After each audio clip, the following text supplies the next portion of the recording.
ஈரானோட supreme leader Ayatullah கமீனி இவருடைய assassination நிறைய பேர் கண்டம் பண்ணாலும் ஈரானுக்குள்ளேயே இருக்கிற ஈரானியன் சிட்டிசன்ஸ் இதை நிறைய பேர் செலிப்ரேட் பண்ணாங்க, எஸ்பெஷலி விமன். ஏன் அவங்களோட லீடருடைய டெத்தை இவங்க செலிப்ரேட் பண்றாங்க, ஏன் அவங்களுக்கு ஒரு ஃப்ரீடம் கிடைச்ச மாதிரி இவங்க எக்ஸ்பீரியன்ஸ் பண்றாங்க அப்படின்றது தான் இந்த வீடியோ. லாஸ்ட் வீக் ஆஃப் டிசம்பர்ல ஈரான்ல ஒரு பெரிய போராட்டம் நடந்தது. இதோட ஸ்டார்டிங் பாயிண்ட் தெஹரானா இருந்தாலும் ஸ்லோவா ஈரானோட எல்லா பார்ட்லயும் இது ஸ்ப்ரெட் ஆச்சு.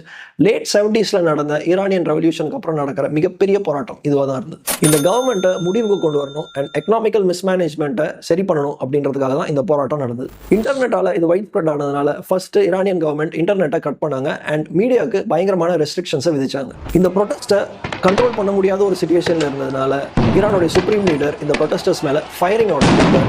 IRGC அதாவது Islamic revolutionary guard corps and இவங்களோட மிச்சம் இருக்கிற டீம் எல்லாருமே சேர்ந்து அங்க இருக்கிற பில்டிங்ஸ் அண்ட் மாஸ்க் மேல பொசிஷன் எடுத்து இந்த கிரவுட் மேல ரேண்டமா ஃபயர் பண்ண ஆரம்பிச்சாங்க. இந்த 2 நாள்ல மட்டும் நடந்த ஃபயரிங்ல கவர்மெண்டோட ஒபிஷியல் ரிப்போர்ட் படி 3500 பேர் இறந்து போனதா சொல்றாங்க. பட் அன்ஆஃபிஷியலி 7000 இருந்து 35,000 பேர் வரைக்கும் இறந்து போனதா ரிப்போர்ட்ஸ் இருக்கு.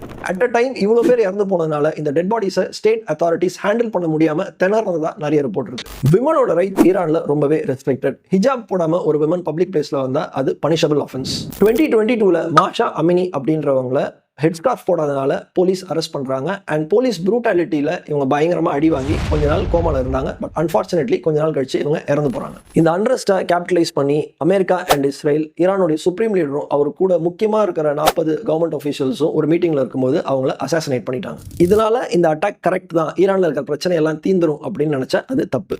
ஏன்னா இதே மாதிரி ஒரு பிரச்சனையை சொல்லிதான் ஈராக்ல சதாம் ஹுசேனையும் சிரியால கதாஃபியும் அண்ட் ஆப்கானிஸ்தானையும் இவங்க இன்வைட் பண்ணாங்க. இன்னைக்கு அந்த கண்ட்ரீஸோட நிலைமை என்னன்றது நம்ம எல்லாருக்குமே தெரியும். இந்த டாபிக்கை பத்தி ஃபுல் வீடியோஸ் நம்ம சேனல்ல வரும். இந்த வீடியோ உங்களுக்கு இன்ஃபர்மேட்டிவா இருந்ததுன்னா எங்க சேனலை சப்ஸ்கிரைப் பண்ணுங்க.